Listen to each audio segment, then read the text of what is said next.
करते हुए बहुत लंबा समय हुआ। अनेक प्रदेशों में जाकर के, अनेक देश के अलग अलग कोने में जाकर के चुनाव के समय में पार्टी के लिए काम करने का अवसर पार्टी ने मुझे दिया। और इस नाते बहुत सारे प्रत्याशियों से देश भर में, देश के हर एक कोने में, जम्मू कश्मीर से लेकर तमिलनाडु तक और पश्चिम बंगाल से लेकर के गुजरात तक देश के बहुत सारे प्रदेशों में मुझे काम करने का अवसर मिला, अलग अलग कैंडिडेट से बात करने का अवसर मिला। लेकिन एक कैंडिडेट जो सामान्य राजनीति से दूर हटकर चुनाव की राजनीति में आने के साथ ही अपने क्षेत्र की, अपने एरिया की, अपने सूबे की जो चिंता करने का जज्बा मैंने एडवोकेट विक्रम सिद्धू में देखा है, वैसा मैंने किसी में नहीं देखा। मैं पूरी ईमानदारी से इस बात को स्वीकार और अभिनंदन करना चाहता हूं।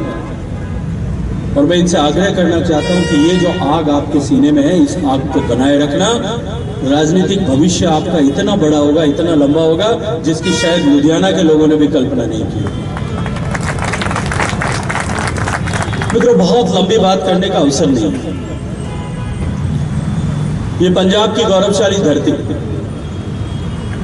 जैसा मैंने कहा कि इस देश का सम्मान बनाए रखने के लिए और सम्मान बढ़ाने के लिए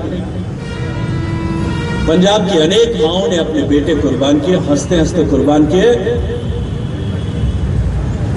ये बलिदानों की धरती, जिसने इस भारत का धरती, धन, वैभव, धर्म और संस्कृति, इन सब को बचाने के लिए शीश दान किया। ऐसी गौरवशाली, परिणमा पुण्यशाली धरती, वो पंजाब जो कभी भारत का मानबिंदु हुआ करता। जब पंजाब के बारे में मुझे याद है, मैं जब कॉलेज में, स्कूल में पढ़ता था और पंजाब के बारे में जब कभी चर्चा होती थी, कहीं बातचीत होती थी, हम लोग भी जब कभी देश की विभिन्न बहुआयामी संस्कृति के बारे में बात करते थे, पंजाब की कल्पना करते, बड़ा लस्सी का भरा हुआ गिलास, तुर्रे और कलंगी वाला पगड़ी, भंगड़ा करते हुए, गिद्दा डालते हुए भाई बहन, वो चित्र देश के सामने, दुनिया के सामने आता। और मित्रों, कौन सा गुण इस पंजाब को लगा कि आज जब पंजाब की कल्पना या चर्चा कहीं होती है, उस लस्सी की गिलास की जगह ड्रग, सिंथेटिक ड्रग, चिट्टा और पता नहीं कौन कौन से नाम में तो आके यहां से जो गिद्दा और भागड़ा था वो पता नहीं कहां खोता जाए। आज जब पंजाब की खुशहाली, जो खुशहाल पंजाब था, आज जब पंजाब की चर्चा होती है तो बदहाली का भरा हुआ पंजाब, आज जब पंजाब की चर्चा होती है तो ड्रग और नशे में डूबा हुआ पंजाब, आज जब पंजाब की चर्चा होती है तो कर्जे में डूबा हुआ पंजाब। मैं अभी पंजाब एग्रीकल्चर यूनिवर्सिटी के कुछ टीचर्स से बात कर रहा था। मैंने उन्हें कहा कि इस पंजाब के बेटों ने पूरी दुनिया में जाकर के अपना नाम रोशन किया, खुद का भी किया और पंजाब का भी। देश में भी, देश से बाहर, पंजाब से बाहर निकल करके जहां गए, महाराष्ट्र में गए होंगे, मेरे राजस्थान में आए होंगे, उत्तर प्रदेश में गए होंगे, हिमाचल प्रदेश में ये दीदी बैठी है, इनके यहां बद्दी में गए होंगे, देश के किसी भी कोने में गए होंगे या दुनिया के किसी भी कोने में, अमेरिका में, कनाडा में, फ्रांस में, इटली में, जर्मनी में, यूके में, जहां कहीं भी गए होंगे, वहां अपनी मेहनत और बुद्धि कौशल के बल पर सफलता की कहानियां लिखी है, सक्सेस स्टोरीज लिखी है। छोटा छोटा काम करने वाले आदमी ने जहां से निकल करके, खेत से निकल करके, अपने पसीने से और अपनी बुद्धि कौशल से बड़े बड़े एम्पायर्स क्रिएट किए। मुझसे ज्यादा आप जानते हैं। इतनी क्षमताओं के होते हुए भी ये पंजाब आज इस बुरे हालात का शिकार क्यों है कि ये प्रदेश देश का सबसे ज्यादा कर्जे वाला प्रदेश बना है और देश का सबसे कम ग्रोथ वाला प्रदेश भी पंजाब है। मणिपुर से थोड़ा नीचे है, बाकी सबसे नीचे 33 प्रदेशों में 32वें नंबर पर। कौन जिम्मेदार है उस हालात का? अगर मैं ये खड़ा होकर के पूछूं कि कौन जिम्मेदार है, तो शायद आप कहेंगे ये पॉलिटिकल पार्टियां इसके लिए जिम्मेदार है, कांग्रेस जिम्मेदार है, कुछ लोग कहेंगे कि बादल जिम्मेदार है इसके, कुछ लोग शायद मुझे भी दोष दे सकते हैं कि आप भी बादलों के साथ में खड़े थे, आप भी जिम्मेदार। लेकिन मित्रों, मैं आप सबसे कहना चाहता हूं, इसके जिम्मेदार और कोई नहीं है, आप लोग इसके जिम्मेदार। आप ही लोगों ने ऐसे लोगों का चुनाव किया। लुधियाना में अपने जनप्रतिनिधियों की तरफ आंख उठा करके देखिए, दृष्टि डाल करके देखिए।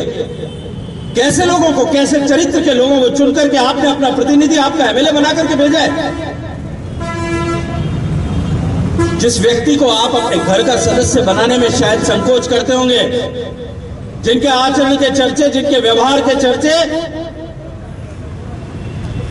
जिनकी बदनामी की कीर्ति पूरे देश भर में होगी, ऐसे लोगों को लुधियाना के लोगों ने, पंजाब के लोगों ने अपना प्रतिनिधि बना करके चुना है, अपना नेता बना करके चुना है। आप इस हालात के जिम्मेदार हैं और आप ही इस हालात को बदल सकते हैं। इस हालात को बदलने के लिए आपके पास में 8 दिन है। जब गुरु गोविंद सिंह जी ने तय किया था, खालसा पंथ बनाया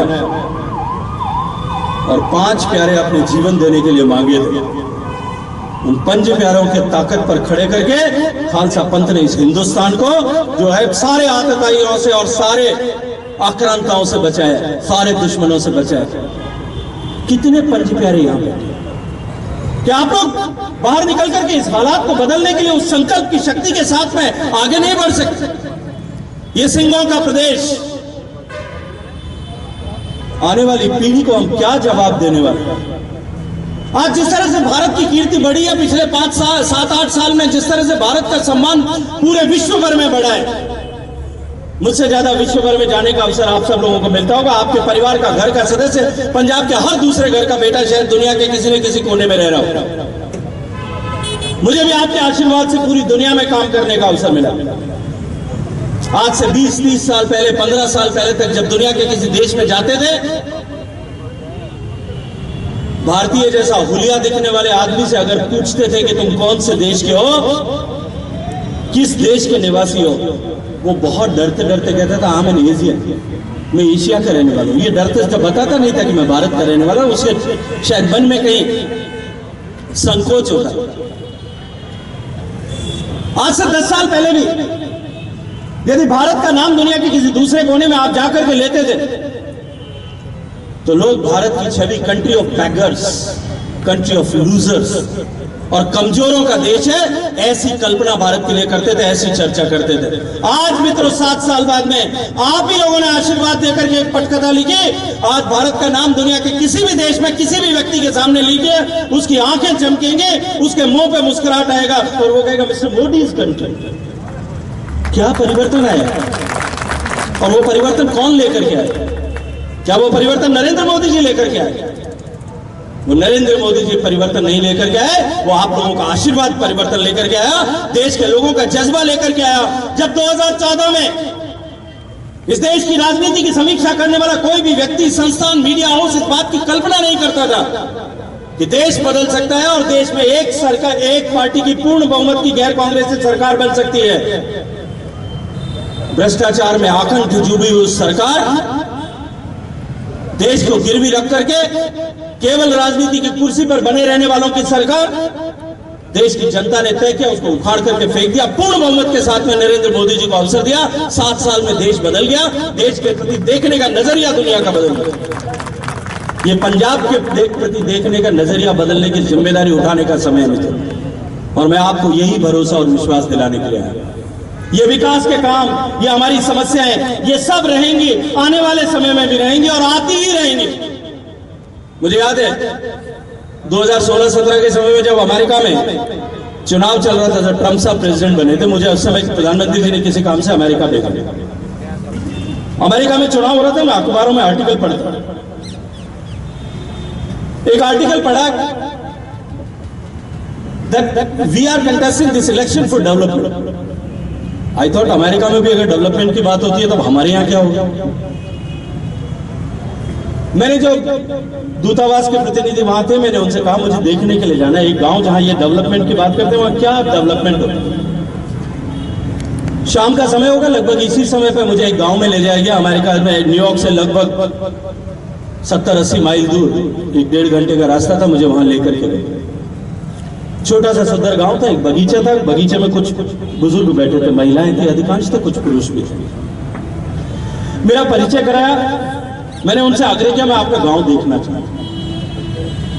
वो मुझे अपना गांव दिखाने के लिए ले गए, क्योंकि एक महिला गाड़ी में बिठा करके मुझे साथ में अपना गांव दिखाने के लिए लेके गई। बहुत सुंदर सा हॉस्पिटल बना हुआ था, अच्छा स्कूल बना हुआ था, सब तरह की व्यवस्थाएं थी गांव में, सब तरह की सड़कें, सफाई, सारी चीजें एकदम एडिकेट थी।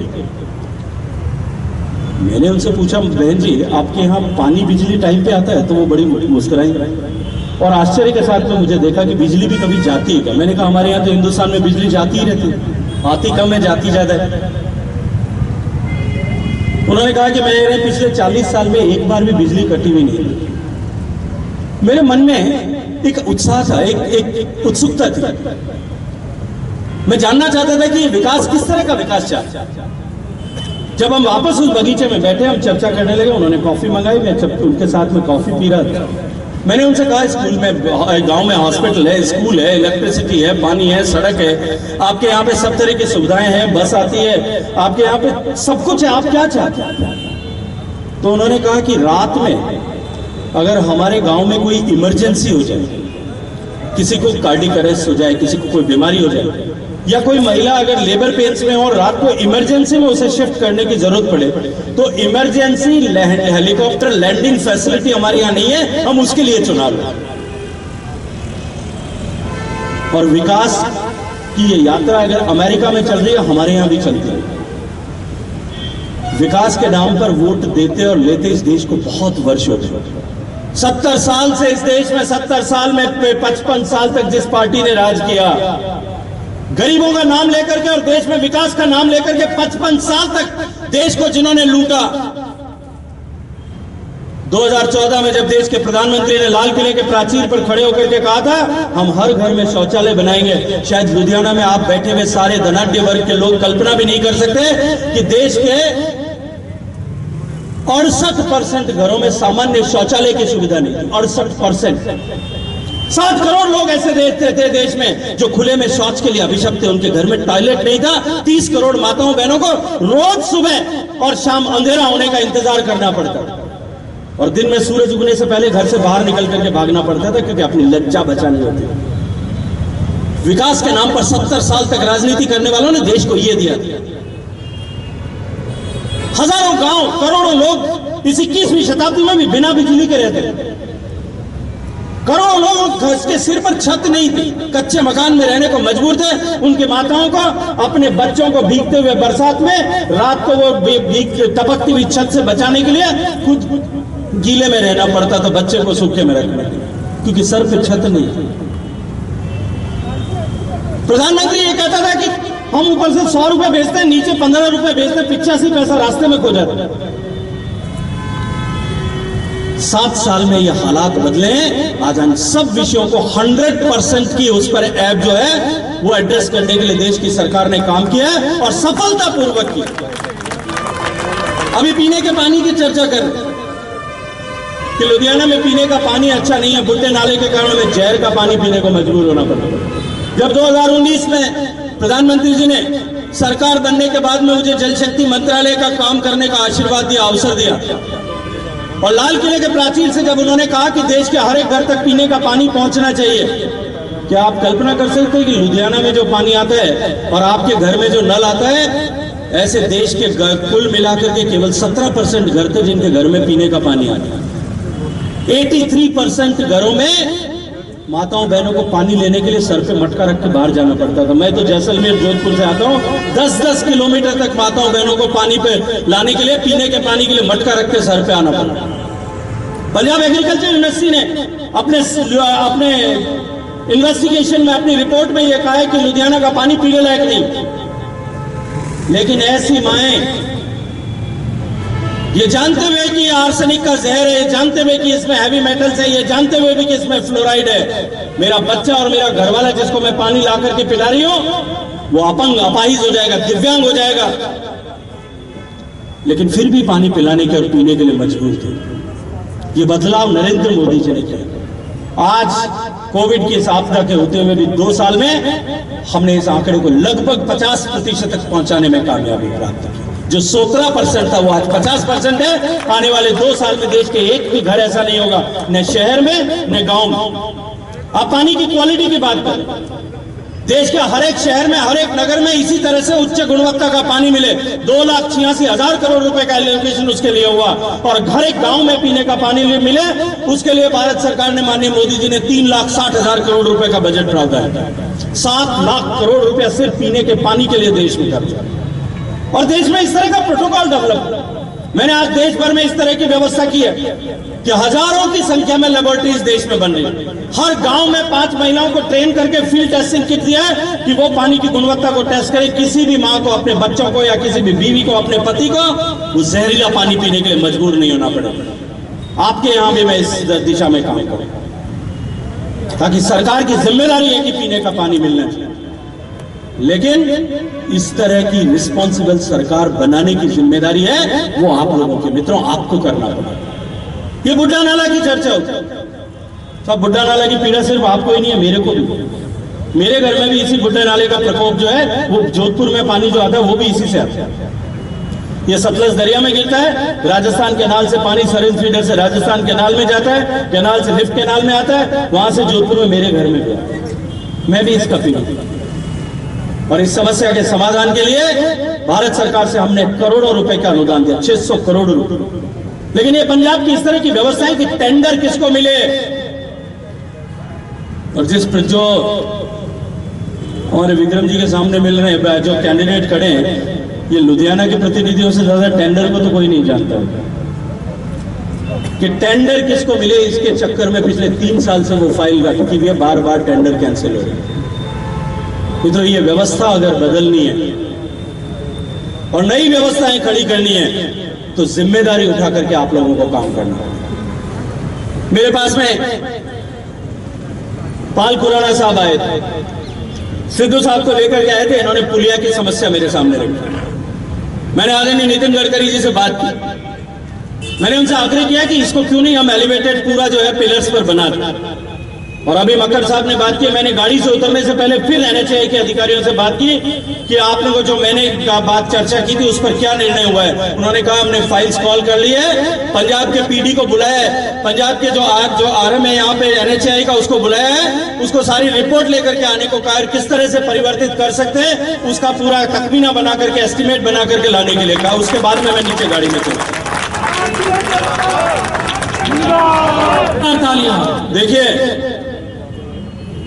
हम उस कुनबे से आते हैं, भारतीय जनता पार्टी के कुनबे से। जो कहेंगे वो करेंगे, और जो करेंगे वही कहेंगे, हम झूठे आश्वासन देने वाला नहीं। और नरेंद्र मोदी जी की इस भारतीय जनता पार्टी पर कोई आक्षेप नहीं लगा सकता। हमने 50 साल पहले यह कहा था, 70 साल पहले जब पार्टी बनी तब यह कहा था कि जिस दिन देश की जनता आशीर्वाद देगी उस दिन 370 हटाएंगे। और 370 हटाने का मैं तो पंजाब के लोगों से ज्यादा कोई नहीं जान सकता। उस कश्मीर की वादी के हर एक बर्फ के पहाड़ पर, बर्फ की चोटी पर एक न एक खून का कतरा पंजाब के किसी बेटे का गिरा हुआ है। पंजाब के लोगों को किस तरह से दमन करके वहां से निकाला हुआ है, ये इससे दर्द उनसे ज्यादा कोई नहीं जान सकता। कितनी तरह की घोषणाएं की थी, कितनी तरह के धमकियां दी गई। आतंकवादी कह रहे थे कि पंजाब में और पूरे देश में आतंकवाद की लपटें वापस फैल जाएगी अगर 370 और 35 ऐसे छेड़छाड़ की। पॉलिटिकल पार्टियां कह रही थी कि अगर 370 को हटाया गया तो कश्मीर की घाटी खून से लाल हो जाएगी। वो महबूबा सईद कहती थी कि अगर 370 से छेड़छाड़ की तो हम जो है कश्मीर का दरवाजा मुजफ्फराबाद की तरफ खोल देंगे। ये नरेंद्र मोदी जी की ताकत है। एक गोली नहीं चलानी पड़ी मित्रों, एक भी गोली तो 370 हमेशा के लिए इतिहास बन गया। वो गलती हमेशा के लिए समाप्त हो। राम मंदिर की बात की थी, लोग हमसे पूछते थे सौगंध राम की खाते हैं, मंदिर वही बनाएंगे, तुम कहते तो कब बनाओगे, तारीख कब बताओगे। आज मैं खड़े होकर के कहता हूं आने वाले 2 साल में वो राम मंदिर बन करके भगवा ध्वज धरता रहेगा। 70 साल तक करतारपुर के लांघे को खोलेंगे, बात होती हमने खोल करके दिखाया, आप सब लोगों की सेवा में समर्पित किया। सारे विषयों का समाधान जो हमने कहा है वो किया है और वो करके रहेंगे। मैं आज आपको भरोसे और विश्वास के साथ में कहता हूं, एडवोकेट विक्रम सिद्धू को आशीर्वाद दीजिए। या आपके भुट्टा नाला का संकट, या आपके जहरीले पानी का संकट, या आपकी रोड का संकट, या आपका स्टील का जो रिरोलिंग का जीएसटी का इशू, बहुत छोटा सा इशू मेरे सामने रखा है, इन सब समस्याओं का प्रभावी समाधान करेंगे। आप सब लोगों को मैं आज सिर्फ ये भरोसा दिलाने के लिए आया हूं, लेकिन आपसे आग्रह करने के लिए आया हूं, इस पंजाब का भविष्य आप लोगों के हाथ में। इस पंजाब का भविष्य तय करना, निर्धारित करना आप लोगों के हाथ में। मैं अभी पंजाब एग्रीकल्चर यूनिवर्सिटी के टीचर्स को भी कह रहा हूं कि समाज में जो समर्थ है और जो सक्षम है, वो अगर सो जाएगा, वो नहीं करेगा, तो उस समाज को, उस देश को, उस प्रदेश को कोई नहीं बचा सकता। और इस देश, प्रदेश, धर्म, धरती और संस्कृति को बचाने के लिए आपके, मेरे पूर्वजों ने बलिदान किया।